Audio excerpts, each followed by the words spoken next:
Hello students, today we will go ahead with the continuation of our discussion over the code acquisition systems and the performance analysis of those code acquisition systems related to direct sequence restriction communication systems. We will continue today over the same, and especially today's discussion topic will be the rapid acquisition mechanisms over through the match filter techniques. And we understand that in code acquisition, overall in the synchronization, especially in the code acquisition time is a very important and very critical issue with respect to the system design concerned. And we always try to minimize the acquisition time. The acquisition time is a measurement of how fast you are getting the synchronized situation or synchronization point, how fast you are detecting the synchronization point, and you are declaring this both the signal is locally generated PN sequence is now synchronized with the incoming signal. So that actually the data recovery can start now. So getting as fast as possible the synchronized point is of very important issue to us, and hence the rapid acquisition mechanisms are really very interesting for the system engineers. So let us see today how the matched filter technique can expedite the acquisition technique that we have already discussed in the last 3 classes.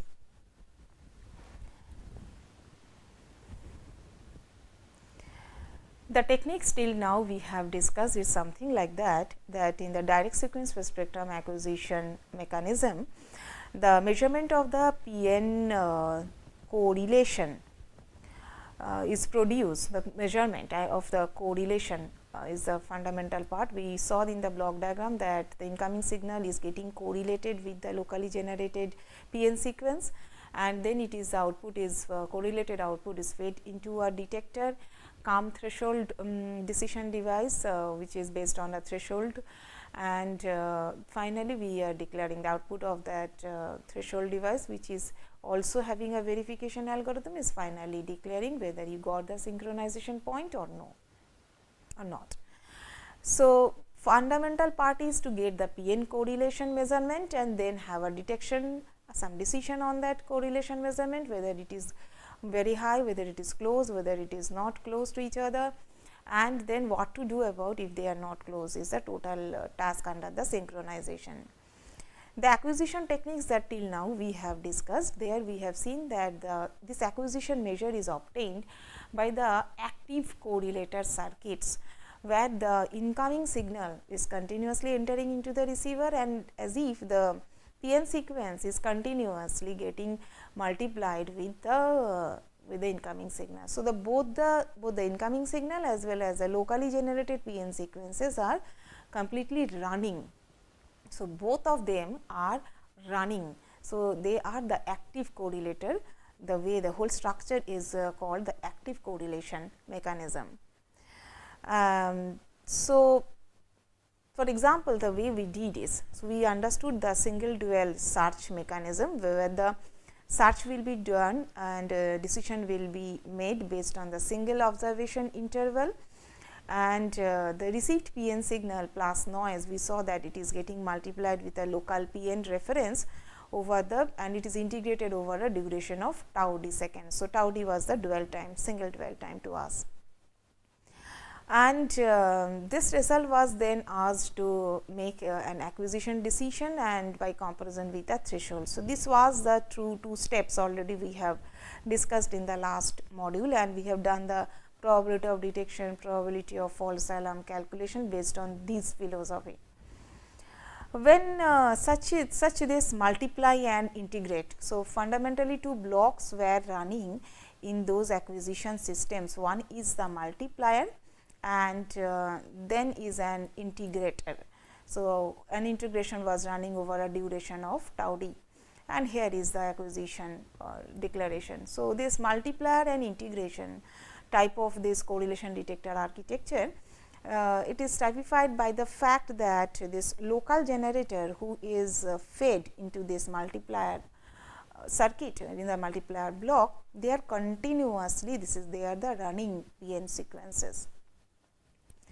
So, as if it is running continuously and the incoming signal RT is also a running fact, continuously the signal is coming and here it is also a running one, none of them are static, then it is happening something like this.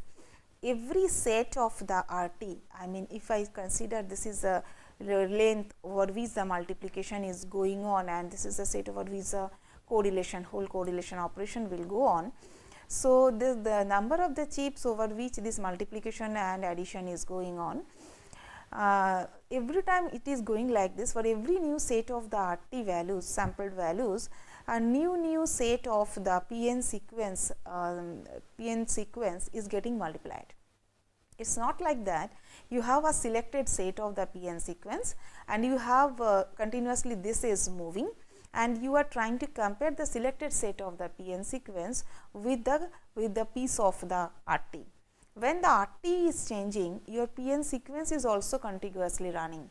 So, over the dwell interval, over the dwell time, every dwell time if you try to compare, it is heavily possible that the PN sequence values that are coming in within the dwell time interval, they are not constant, it is continuously running. So, the phase is also expected to change also after certain interval.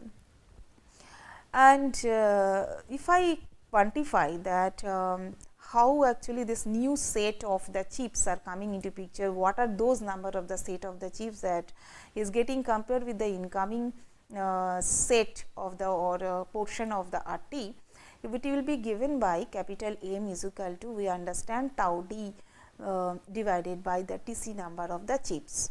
So, these are the new number of the chips over which are getting multiplied with RT, that every set the M is same, but those number of the chips are same, but the type of the chips, that the values of the chips that are coming inside that set, they are varying. So, if this is a situation for active correlation, so fundamentally the time after which you are getting a decision about the estimated phase difference between the locally generated waveform with respect to the incoming PN sequence waveform, that gap and that phase offset only you get after an interval of tau d seconds, because this is the dwell time.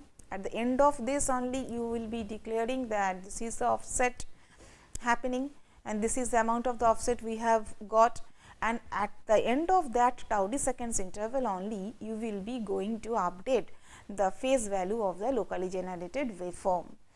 If I now consider the rate at which in the single dwell system I am updating the phase of the locally generated waveform is given by R1d. Basically, the rate at which you are updating the phase interval will be given by 1 by tau d into 1 by capital N chip position per second, because 1 by n chip increments, if we are thinking that we are continuing the search in 1 by capital N chip increments, and the search rate is then given by in terms of this 1 by n chip interval. So, 1 by tau d is the rate at which the tau d is the time duration after which you are taking the decision. So, the rate at which you are going to take the decision is 1 by tau d of 1 by n chip positions. So, search is running at the rate of 1 by n chip duration and decision is coming at the gap of tau d interval. So, the rate is in terms of your 1 by n chip positions per second, and this is given by equation 1.1. So, the search rate of this DS acquisition system is now 1 by tau d of 1 by n chip duration, and we are really not happy with this kind of the time involved to acquire the search, to complete the search. And so, decision needs to be much more faster in practice, and we need to search for some other techniques, mechanisms and methodologies which can improve this rate at which the synchronization is obtained. That is why actually the passive correlator device that is that involves a match filter basically is invoked. and this multiply integrate that mode of the acquisition mechanism, which is going on by multiplication and the integration, that block will be completely removed by a match filter now. And this match filter device will be implemented by the state of the art technologies, for example, charge coupled devices, surface acoustic wave convolvers, or discrete time correlators. We will see the structure with the discrete time correlators to implement the match filter methodology in the rapid acquisition mechanism today. So, we understood the need, we understood that the way the direct acquisition system using the architecture of multiplication and integration was going on, that is not giving a very good rate of acquisition. So, we are searching for a new architecture, and we believe that match filter based technique can give us that. But why? But what amount the acquisition will be improved if I implement match filter based technique? That is a question till now that we will answer at the end of this module. Remember, in the continuous time case, the received PN waveform plus the noise, I mean the RT, your RT plus NT, this received PN waveform plus noise, it will be convolved first with some, in match filter techniques, your RT plus NT will be first multiplied with some known set or prefixed set of the PN sequence, the replica of a part of the PN sequence, and say capital M number of the chips we have taken, and for capital M number of the chips, actually the number of the chips will be keeping constant, and this will be continuously getting multiplied with the incoming signal. And then the continuous time output will be also continuously getting tested against a predefined threshold. So, there is a detector who is having a threshold eta, and this continuous time multiplied output or correlated output, it will be continuously checked by this detector against that threshold value, and when acquisition has occurred, that means that multiplied value is crossing the threshold value, it will be declaring a hit, or there is a synchronization point achieved. And in this this is the match filter architecture, and when this where actually the key difference from the earlier architecture is that the PN sequence segment is not moving for a typical kind of the test. Once still you are not getting one hit, you are not moving, actually taking any decision to change the PN waveform, change the chips of the PN segment. And once the input is continuously sliding, actually input is sliding past, and this is the stationary, and so the stored PN waveform replica, which is actually now getting compared continuously when the synchronization point is got, and you are declaring it is done. So, you are after that you are typically enabling the tracking mechanism. So, after getting that, you are getting the tracking mechanism, and for a certain period of the time you are actually continuously multiplying with the same set of, once the synchronization is achieved, you are continuously multiplying with the same set of the incoming signal. But once actually there is not a hit, then you are changing it and you are trying to check it over with a new set of the PN sequence. And we understand that this in a typical direct sequence spectrum system, this incoming PN code will be typically biphase modulated on a carrier, and again the carrier phase is yet unknown to the receiver. So, that concept is still preserved, that you do not know anything about the phase of the carrier. So, carrier synchronization is not done yet. Given this structure and basic understanding of this match filter based implementation of the code acquisition mechanisms, the match filter can be implemented either in the analog domain or in the digital. I mean, it can be in the baseband or in the band pass version, and there are the two options which are given here in the figure. Figure 1 is 1A is a band pass version of this match filter implementation, and B is the low pass equivalent or baseband version of it.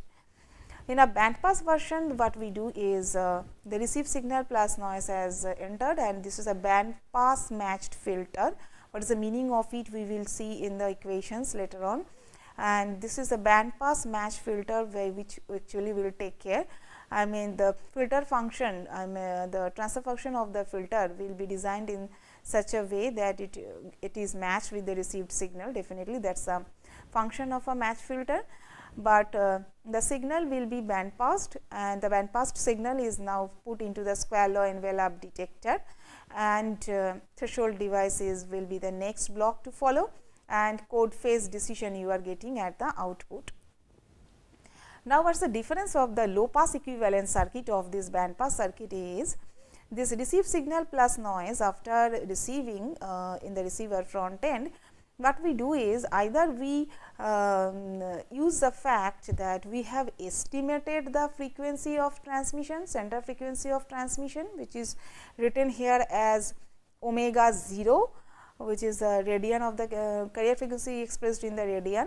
I mean, either you are estimating this value of omega 0, I mean equivalently the center frequency Fc, or you are utilizing the a priori known value of the Fc of the transmission. But remember, the associated phase is not known to you. So, there is some ambiguity over the phase, and the carrier you have generated with the a priori knowledge of this omega 0 or by estimated value of this omega 0.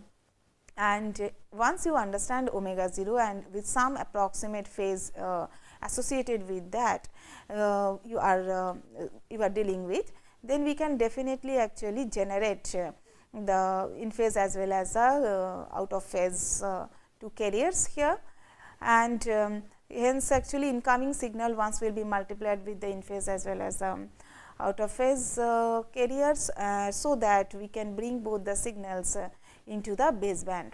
So, inside the baseband actually we then utilize the match filter and the low pass version, and we utilize the match filter as the same thing, and the square law envelope detectors are there, and then the threshold devices are going on.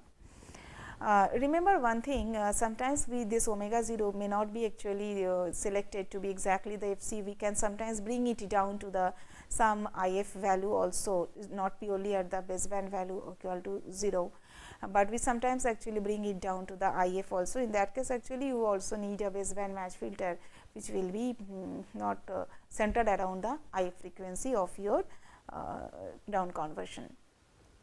So, now the I phase matched filter square law detector output and the Q phase square law detector output, they will be added up here to get the threshold to feed to drive the threshold device. So, that actually you can have a decision on the code phase. Remember here we never put actually the two different threshold devices, one for the I and one for the Q, that is there is no meaning of it, because synchronization demands actually there should be one phase offset with the incoming signal of compared to the locally generated with the locally generated one, and that phase should be corrected. So, decision should be done over the combined signal of the in phase and the Q phase, and the threshold device will be helping us to do that. Now, little bit inside the architecture. So, as I was explaining in the last slide, the same thing is written here, that the band pass match filter is used whose maximum output will be detected by the square law envelope detector, like the other cases we have seen. The in phase and quadrature phase carriers we are either generating or we are estimating with a priori knowledge of the carrier, or we are estimating the carrier and then we are generating. And the arbitrary phase we are picking up because we do not know about the, and if you do not have actually any a priori information about the phase, and we are fine with that, we can go ahead with that, and then we will proceed with the baseband match filters. So, then the match filter outputs are remember one thing, as I have already told in the previous slide, that if you are bringing it, if it is not the center, if it is not an IF frequency, then it will not be a band pass match filter once again, then it should be replaced by a baseband match filter. It will be a baseband match filter both the I and Q section, because in that situation you are bringing it down directly to the baseband, there is no IF frequency involved. If W0 is related to the IF frequency, then you may need another baseband pass match filter, which is actually centered around the IF frequency. Okay. So, based on that you are using it and designing the filter, and at the output of the next we are doing the threshold testing. Actually, it can be very easily visualized. This implementation of this match filter will be very easily visualized by the tapped delay line filter design, and that we will see actually in the next slide how we are going to do it. And square law detector, in the earlier case the output of the square law detector who is giving the maximum output when the filter is really matched with the input signal, that follows the fundamental theory of the match filter operation.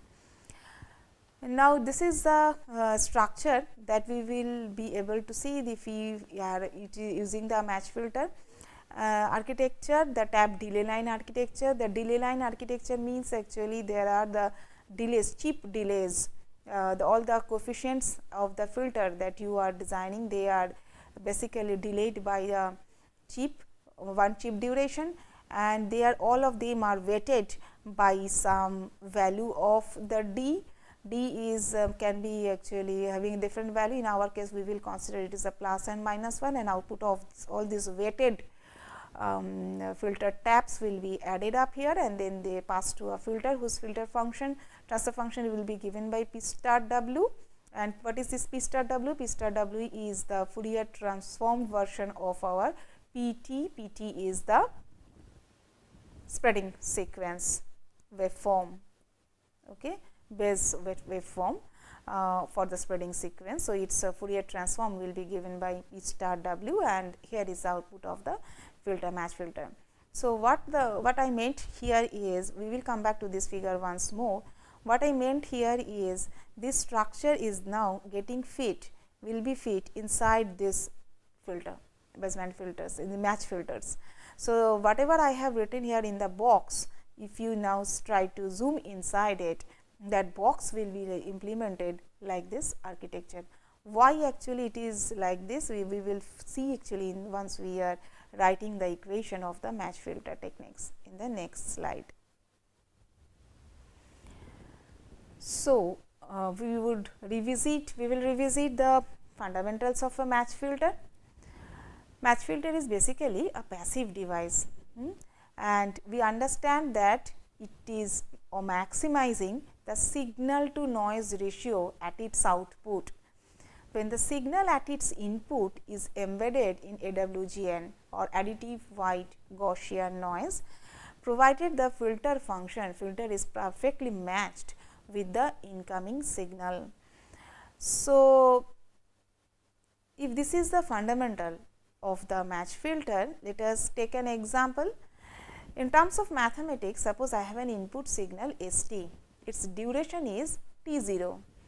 Then the impulse response of the filter that we should design to declare it as a matched filter should be such that the response will be just reverse of ST in its T0 seconds time slot, and mathematically it should be written as HT is equal to ST0 minus T over the duration of 0 to T0, otherwise the response of the filter should be equal to 0. If I take the Fourier transform of it, this is the impulse response of the filter. In the time domain we call it impulse response, and in frequency domain if I come, then it will be the transfer function of the filter. It is simply just a Fourier transform of this HT, and hence you will get the S star W, the Fourier transform of ST, and now the time delay will be reflected as the phase on the phase of this signal and of the filter function, and then this is the T0 by amount of which you will be able to see the reflection on the phase of that filter taps. Now, suppose we have a ST in our case direct sequence space spectrum communication, we have an ST which corresponds to capital M chip segment of a PN waveform, because remember in our case my ST, that is, this is the general expression of any match filter. Now, we have to look inside what ST we are dealing with. In the ST that we are dealing with looks like this equation 1.4. We have a spreading sequence PN waveform, where dn is the value of the, it signifies the polarity of each and every chip. We are having capital M number of the chips. So, the ST is constituting of the capital M number of the chips.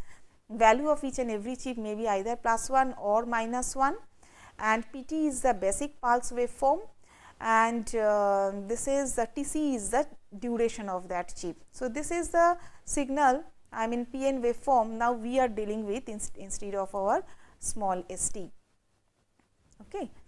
Now, if this is the situation and if I substitute this value inside the filter function, our target is to see what will be the output of the filter, what the filter function should look like.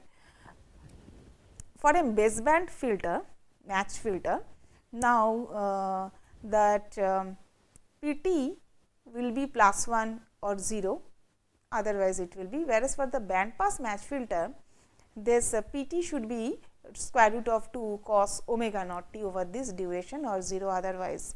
So, if I take the Fourier transform of this signal, so target is what, we have to take the Fourier transform of this signal and substitute it in inside your S star W to get the frequency domain interpretation of this filter to filter HW.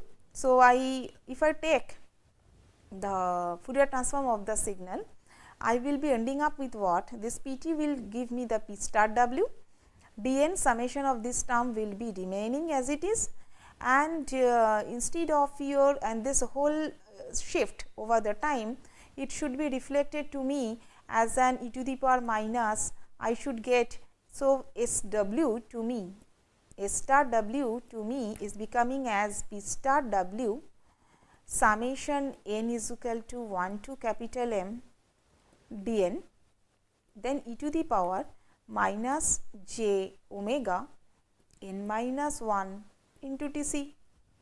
And remember, in this h omega term, inside that h omega term, in that ht, earlier you please go back, you see that inside ht you have another e to the power minus j omega t0. This t0 is nothing but, now to us, now it is capital M into Tc, because within the T0 was the duration of the signal. Inside the duration of the signal, we have capital M number of the chips. Each of the chip is having the chip duration of Tc.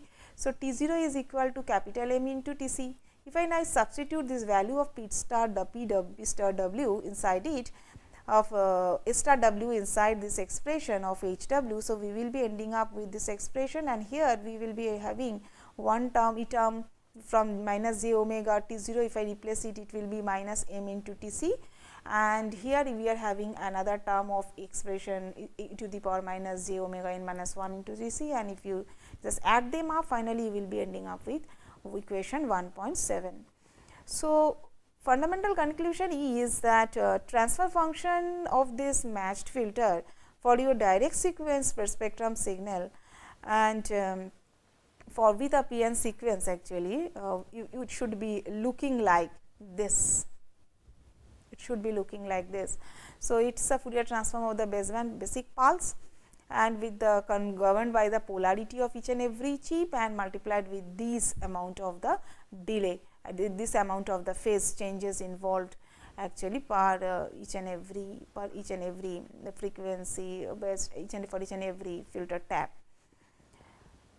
And with this understanding, we will continue in the next module some further detail of this match filter technique, where we will reuse this filter function, and we will try to see filter transfer function, and we will try to see how the acquisition time is getting reduced if I utilize this match filter technique.